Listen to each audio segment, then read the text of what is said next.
Alrighty, so it's Wednesday, which means it's time for another News of the Week episode. So today, MLS has officially announced the date that the All-Star game between Liga MX All-Star versus MLS All-Star will take place down at Bank of California Stadium, and the official date will be August 25th. Now, one thing that I have heard people said about the problem with the All-Star game that is going to be happening on August 25th is that that's only a couple of days away from the September international break. And I know in the September international break, there are a couple of confederation that is going to have their World Cup qualifier, which include the CONCACAF World Cup qualifier, which actually starts from that September international break. And knowing the fact that there are a lot of teams or a lot of players that is very eagerly looking forward to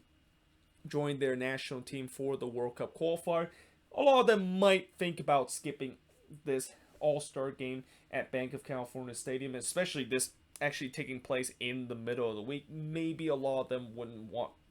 to go to this All-Star game that is kind of a little bit meaningless. However, I think maybe that is not the reason why I think some people might worry about some of the players might decide to skip this All-Star game. But I think the big reason is because a couple of days after this All-Star game, there's another match week that is going to take place. And in fact, this All-Star game is actually right in the middle of Heineken rivalry week, where there's going to be like two match week where we're going to see some of the biggest rivalry that is going to be happening in MLS. And knowing the fact that a lot of these players want to play with their club and especially face against their most hated rival, that's why I think some might be reluctant to come to this game, especially maybe players that currently plays for an Eastern Conference team. Do some of these players want to go to this kind of glorified friendly against the Liga MX All-Star and basically just 3 days later have to go all the way back and travel all the way across the other side of the country on a short rest to rejoin their club and play a game against their biggest rival? That is something that is going to be a big question in terms of some of these players, rather than what some people were worried about, the international break. So yeah, that's going to be something we're gonna keep an eye on, whether or not if some players decide to just skip this All-Star game, because again, I remember when the All-Star game used to not be in the middle of the week and usually are on the weekend, and MLS actually did kind of had an All-Star break where for a couple of days, they have the All-Star game in the weekends before there's another match week that's going to be happening the following weekend. But because of the fact that the schedule is so compacted now, MLS basically have no option but put the All-Star game in the middle of the week, and hence that's why it has now started to create doubts about a lot of these players that don't really want to go to an All-Star game, knowing the fact that they have to still come back to their club on just a short rest, and especially with this one taking place on the West Coast, and a lot of those players in the Eastern Conference, there's definitely a lot of question of, would I want to go to an All-Star game in LA, but I have to fly all the way back across the other side of the country on a 3-day rest, and most likely the team that I'm going to be playing is going to be faced against the team that my club really hates and want to get a victory. So yeah, we shall see if that is going to be the case. And one more thing, for those of you wondering if I'm planning to go to this All-Star game down in LA, the answer is probably not, because again, since this game is taking place on Wednesday, most likely by then I of course would also be working, and usually I can't get a day off when it is basically in the middle of the week. And not to mention the tickets price for this game. I know the All-Star game has always been very, very expensive, but with this year's All-Star game, with the way that it's MLS All-Star versus Liga MX All-Star, and it's just another way for MLS and Liga MX to continue to kind of create that rivalry between which is actually the better league in North America, that means the tickets prices is even going to be more expensive than what we've seen in previous All-Star games. So yeah, that's why I probably will not be going to it, but it's mainly because this happens in the middle of the week, and it's impossible for me to get a day off when I'm working in full time in the middle of the week. Now, moving on in terms of the next news, and actually now talk about some of the aftermath in the CONCACAF Nations League final. Well, there is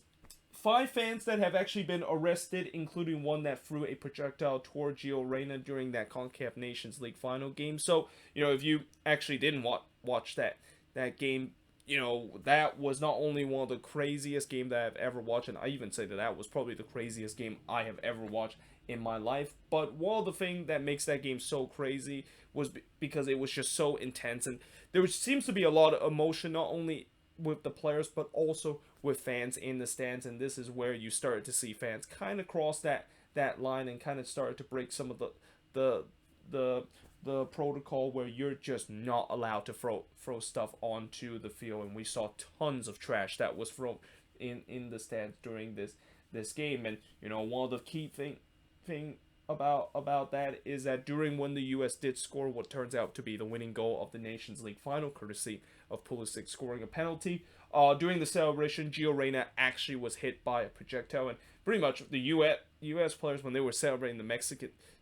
a pro-Mexican section, they were basically thrown with tons of trash toward there, and it's unfortunate that one of them actually did hit Gio Reyna. But, my question after that game was always going to be, is CONCACAF, and especially the staff at Empower Stadium, is going to do anything about this? And the answer is yes, and that they, of course, have arrested 5 fans for that, and especially the one that, of course, was the culprit in terms of throwing that projectile toward Gio Reyna. That not only he hit him, but Gio Reyna actually went down with an injury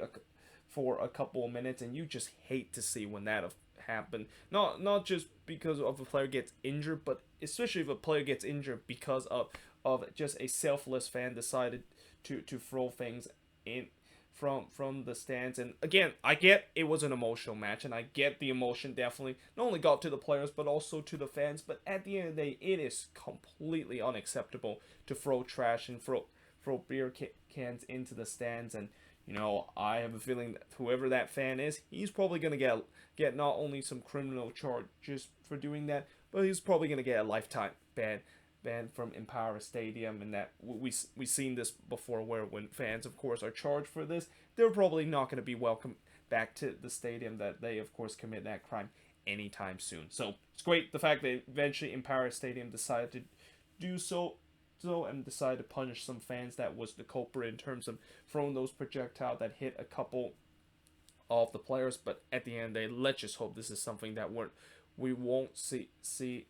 happen. Well, I wouldn't say it won't happen, because I know in future USA versus Mexico game, especially the one down in Mexico, that's something that we're probably going to see happen. But I also feel like maybe the security needs to be better, and especially during that game, I didn't think the security at Empower Stadium was very good during that game. I mean, there was Usher that basically was watching the stands, but there wasn't enough where I thought it was going to prevent those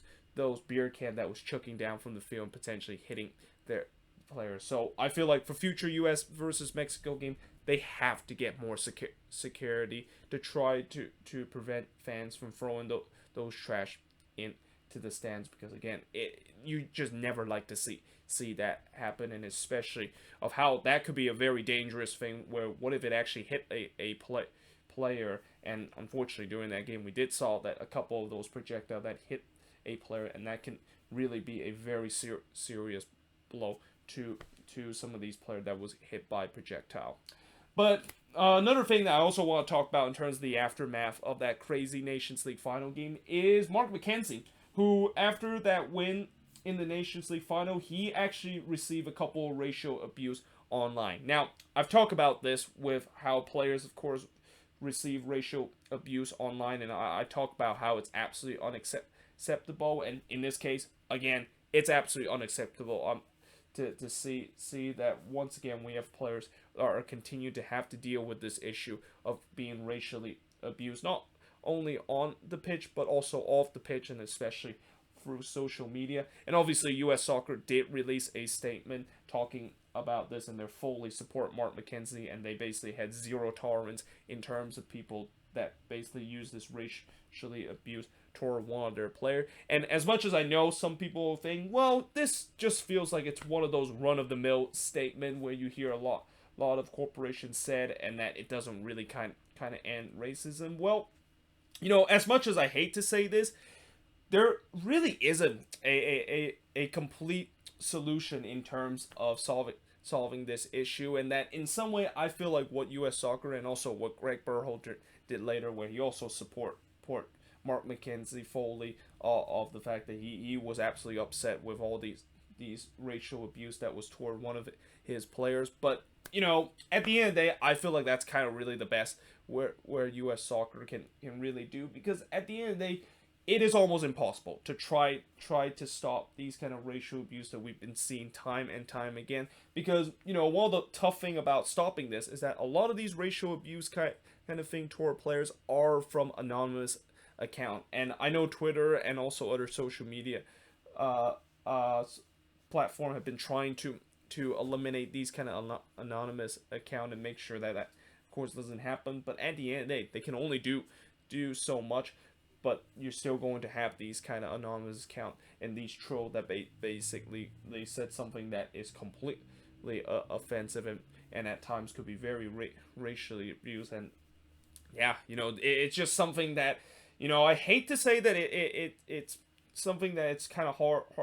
to solve, but it is really kind of hard to solve. And really the only way we can do is basically kind of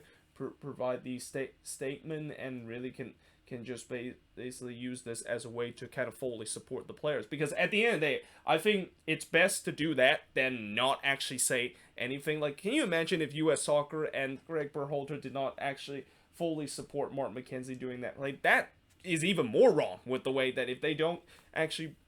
provide a statement and support their players, I think that's even worse than just not basically say worse than just saying a statement and you think, oh, it's just kind of one of those run-of-the-mill kind of statement where it doesn't really kind of solve this issue. But what I'm trying to say is that these kind of statement is a way to kind of support players that is dealing with this hard time. But at the end of the day, it's kind of almost impossible to really find a solution to kind of end racism and end these kind of situation that we've seen time and time again where players are being racially abused in their social media page. But moving on, in terms of the next news, and speaking of a player that have also been, unfortunately, been racially abused online a couple of weeks ago, is Derek Williams. Now, again, the Galaxy, they, of course, have basically provided a statement saying that they are supporting Derek Williams during this tough time where he's been racially abused online, and they also said that they have absolutely zero tolerance toward all these people that, of course, have racially abused one of their player. Well, the news that I want to talk about here is that, unfortunately for Derek Williams, Disco is now going to suspend him for 5 additional games. Well, actually, unfortunately isn't really the right word to describe this, but more like, yeah, we knew that he was going to probably get a lot of games of suspension. And, 5 games, I think, in some way it's fair. The fact that he, of course, got 5 games out of that, because, again, that was just such an egregious challenge that basically pretty much ended Andy Polo season. And I know there are some people that are even going to say that, not only the fact that he should get 5 additional games, but he needs to pay all the medical costs for Andy Polo, and maybe not even play in this league ever again after that egregious challenge. Look, I know that was an egregious challenge, and I know that is something that you definitely don't want to see any players do, but at the end of the day, that was just one of those instances where Derek Williams clearly made a mistake doing that egregious challenge. And you got to also remember, there was no intent in terms of that challenge. That was kind of more like a rough kind of mistype kind of challenge, rather than just Derek Williams clearly intended to try to injure Andy Pole there and trying to get him out. And even after that incident, he kind of knew that he screwed up there and immediately accept the fact that, yeah, I'm probably going to not only get a red card, but going to also get a hefty kind of suspension because of that. So, if that, of course, is the case, then I'm definitely okay with the fact that the league only suspend him for 5 games. And really, at the end of the day, players, they make mistakes all the time, and this is just a time where Derek Williams clearly made a mistake. And I feel like, as it is kind of the case, whenever you make a mistake, there's always going to be forgiveness and just kind of kind of think that, this is something that they made a mistake, and hopefully they'll of course learn from it. And right now, Derek Williams, I think during this 5 games that he's going to be sit out, he's going to definitely learn from it and hope that he will never make this same mistake again. But for those people that say that he should never play in this league again, and MLS basically needs to maybe ban him permanently, is just ridiculous and kind of a little bit over the top. But now moving on to talk about some of the transfer signings and transfer rumors and some of the signings that happened this week, because there was definitely some signings that happened this week, and probably the biggest signings from this week is Charlotte FC signed veteran Premier League winner Christian Fuchs from Leicester City, and I think this is a signing that I'm pretty sure nobody saw coming in some way, kind of came out of left field. But it's also a signing that it makes perfect sense why Charlotte FC decided to get Christian Fuchs. I mean, Fuchs, even though he is starting to get into his late 30s, and he's he's now into his mid 30s, and he maybe about a couple years left before he probably is going to hang up his boots. He is still a veteran present in that Leicester City defense, and also I think he's going to bring a lot of leadership to this Charlotte FC backline. And I feel like right now, when you look at some of these expansion teams that came into the league, one thing that I'm starting to see in a little bit of pattern with these last couple of expansion teams is that they're not only looking to try to get a big name player going forward on the attack, but they also are looking to try to get a player that has a good leadership and veteran present, whether it is in MLS or maybe from another league, and they basically are going to sign that player that is going to command that back line. And I feel like Christian Fuchs is going to do exactly that to the Charlotte FC back line, where he's going to be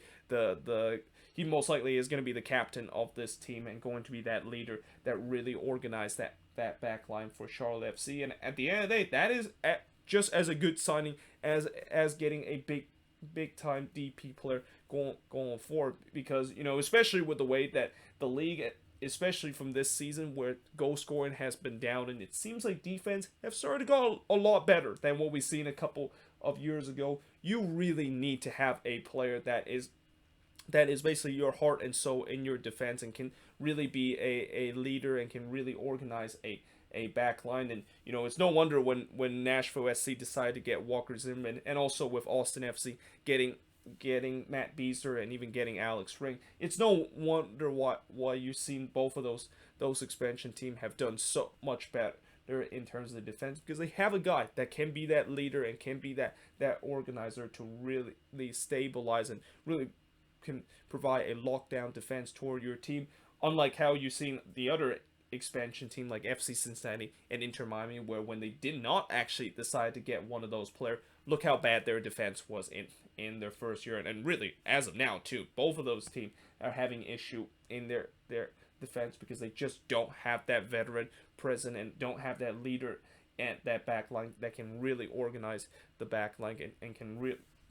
really provide some stability in the defensive area. So again, this is a great signing for Charlotte FC, and this could definitely be a signing that can really help in terms of solidify their back line in their expansion year. But another signings that happened today is NYCFC have signed Uruguayan youth international Santiago Rodriguez on loan. Now I think he's only 19 years old, but it is pretty clear why NYCFC decided to sign him, because he's a central attacking midfielder, which means that it feels like maybe this is going to be the replacement for Maxi Morales, and that, I don't know if he's going to immediately get some minutes with this team when he is going to start playing for this team a couple of weeks from now. But knowing the fact that this is NYCFC doing what a lot of MLS teams are doing, which is go down to South America, find these hidden gems to potentially develop them and eventually sold them for a profit. Well, in this case for NYCFC, as I mentioned many times before, they really need to find a replacement for Maxi Morales, because when you look at how Maxi Morales has played this season, you can definitely see that the regression has started to show toward him. And right now, NYCFC finally realized that, and now they decided to get a guy that, again, I've heard some good things about this player, and that he can definitely be a very decent player in that number 10 spot. But we shall see whether or not if that is going to be be the case. Now, for LAFC, they also have signed another player as they signed Senegal defender Mamadou Fall. And just like the previous signing I mentioned, this is also a signing of a young player that I think is only 18 years old, that he's going to be coming to this LAFC team. And usually when we see defenders, especially young defenders, they're signed with a new MLS team, I don't think they usually are going to be plugged in right into the starting 11. And I understand why LAFC decided to make the signings, because they really need to add not only more depth in terms of their defensive line, but really needs some more defensive help, as that is kind of one of the big issue that they have so far this season. But again, signing a guy that is only 18 years old, and I actually don't really know a lot about him and whether or not if he's actually good. I wouldn't be surprised he's going to be just slot as a player that maybe is going to come off the bench in the beginning. But if he is able to kind of come off the bench and do very well, then maybe he could, of course, be a regular starter. But besides that, I'm just going to say this is a signing for LAFC to not only help to try to stabilize the back line, but also maybe add a little bit more depth in terms of the back line that they currently have. Now, moving on, in terms of the next news, is that Charlotte FC have rejected multiple bids for Sergio Ruiz in La Liga. So currently Sergio Ruiz, who Charlotte FC basically signed him I think a year ago. He's actually currently playing on loan in the Segunda division in Spain, because Charlotte FC still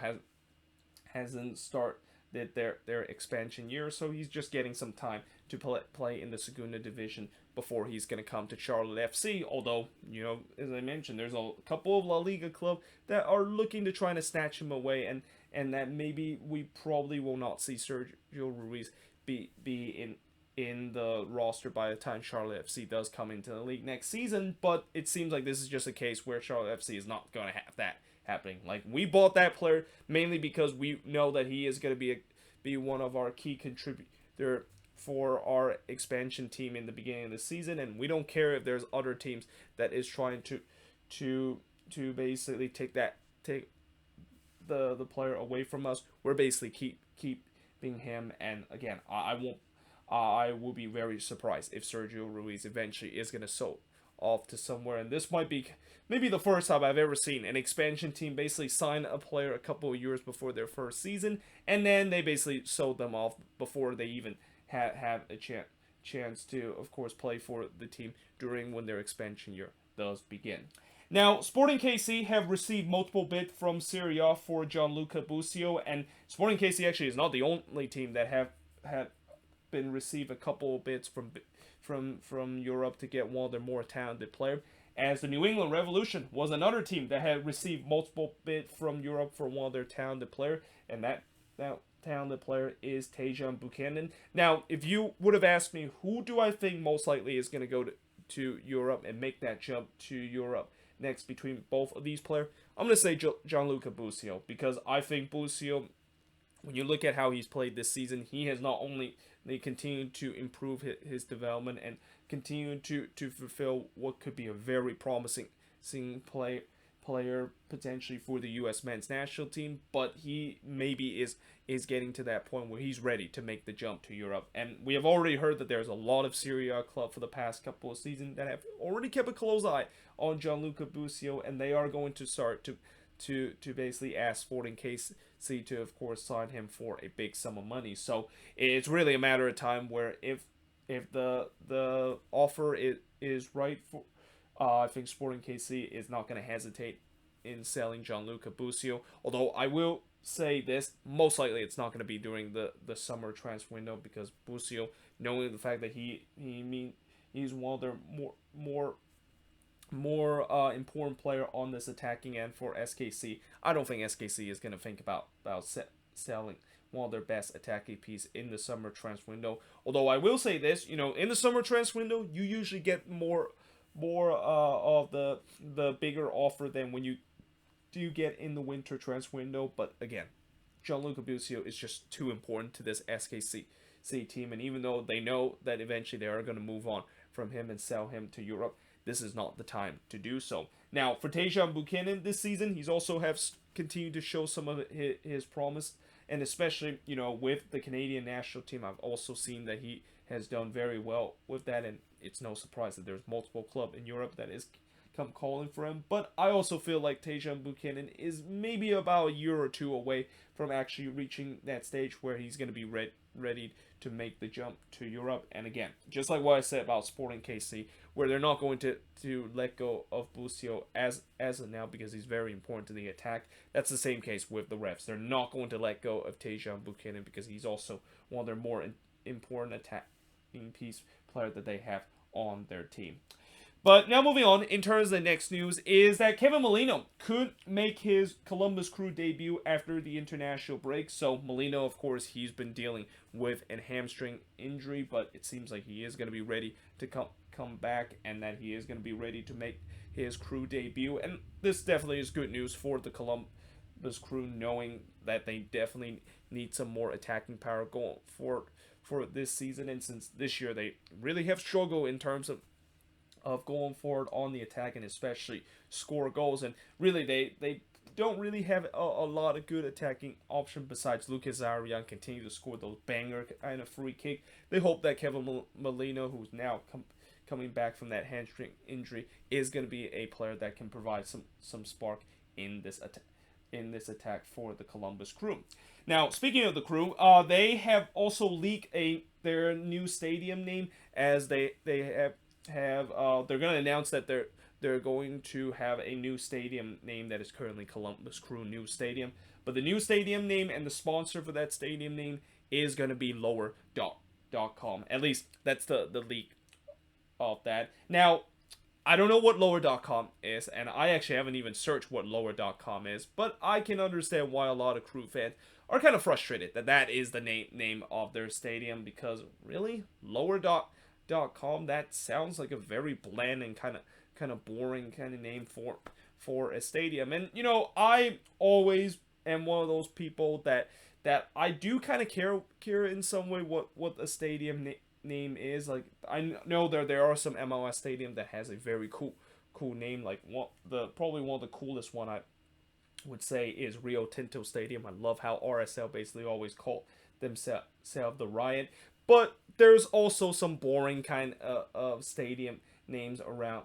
MLS, and this one probably might be one of the most boring, if not the most boring one, with it being lower.com. Like, really? Lower.com? That's basically your name of your stadium. But, at the end of the day, even though it is kind of a boring name, I think Columbus Crew fans are kind of, even though they're kind of frustrated about this name, they're just happy the fact that their name is still called the Columbus Crew. Because I think if there is maybe like a trade-off that Columbus Crew has to do, where they get to keep their crew name, but their stadium name is gonna be a very boring and kind of bland name, they're going to absolutely say that they want to keep their name in exchange for a stadium name of their new downtown stadium being a very boring name. Because at the end of the day, it's more important to have your club to be the name what it is, rather than what happened a couple of weeks ago when they decided to inexplicably change their name to Columbus SC. And that's I have a feeling if Columbus is still going to call Columbus SC, but they play in a stadium that has a very fancy kind of stadium name, I don't think Columbus fans are going to be very, very happy about that. But finally, the last news from this news of the week is that Mark Ingram has joined the DC United ownership group, and he become the latest and well-known NFL player, or even some NBA superstar that decided to take a stake in the ownership of these MLS team. And I always love that of course does happen, because it basically shows that some of these superstar kind of players, they actually do care about the sport of soccer, and they realize that the sport is definitely growing in the US, and this might be a good way for them to kind of invest and get and be part of that. So yeah, Mark Ingram become the latest player to do so, and I won't be surprised he will be the last well-known player from other league that is decided to think about taking a stake of the ownership of some of these MLS teams. But yeah, there you have it. That is pretty much it for this News of the Week episode. Let me know in the comments below what do you think of this news of the week episode and all these news on the board. And as always, if there's any news that I didn't mention here on the board, let me know in the comments below. But until then, hope you guys enjoyed this video, and I will see you guys next time.